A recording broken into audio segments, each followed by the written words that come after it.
Our setup in XLV is looking pretty good right now. We have been pulling back and our pullback may already be complete. In our last video update on XLV, which is the healthcare sector ETF by Spider, SPDR, we had two alternate patterns that are very similar. We're expecting a pullback to take us near this red line, which was 122.57. And in our last video, I suspected that we'd have a higher B wave bounce and then a final C wave. So far, it's looking like the dark blue pattern is actually what's happening here. We had an A wave, which has a nice three-wave structure, a three-wave B wave bounce, and finally a C wave with its own internal five-wave pattern. In addition to a pretty solid three-wave corrective structure, we have what we call MACD divergence, in which you have the price level going down, but you have the MACD coming up like so. This is commonly seen when the prices are hitting a bottom. Not only that, we got very close to our support line. We bottomed right around 124.57, and so far on closer view, it looks like we have three up. We have a 1, 2, 3, 4, and I'm expecting to see a fifth wave up. This actually aligns very closely with what we're seeing in the SPX, the S&P 500. There are also signs within the subcomponents of XLV. J&J also has the same MACD divergence, even though we don't see much of a rally there. United Health, or UNH, has bounced vigorously. Pfizer, or PFE, is also showing the divergence. Thermo Fisher Scientific has obviously had a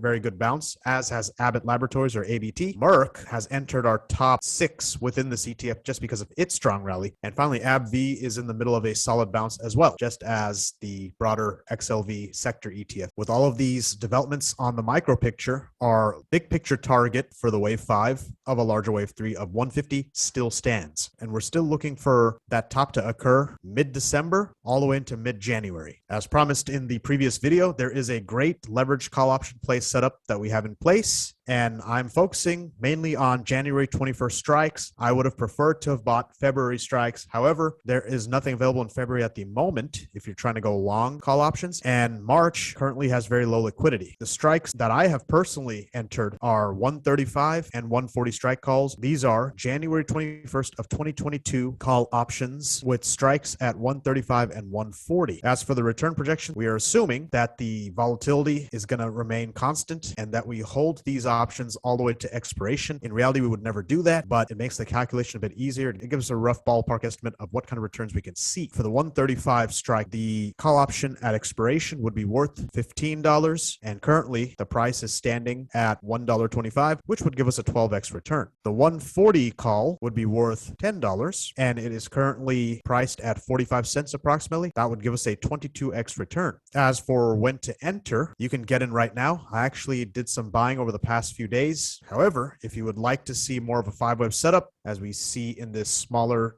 15-minute chart, you have a 1, 2, 3, 4, and a 5 on the subsequent pullback. That would be a very good place to buy. Setting stops is very important with option plays because they are very risky. You can lose your investment really quickly. For that reason, I would recommend setting a stop at 124.57, where the bottom has been so far. If you're a little bit more risk tolerant, you can set your ultimate support at the major support of 122.57, the red line, which has not changed. Please size your positions appropriately. This is a very high risk play. Now, there are, of course, many subcomponent stocks that may have even better returns, so I may present some setups for those individual stocks as well as we go forward. If you enjoyed this video, please remember to like and don't forget to subscribe so that I can keep you updated. We'll move up the support as this rally ensues. And until next time, thank you for watching. Happy trading.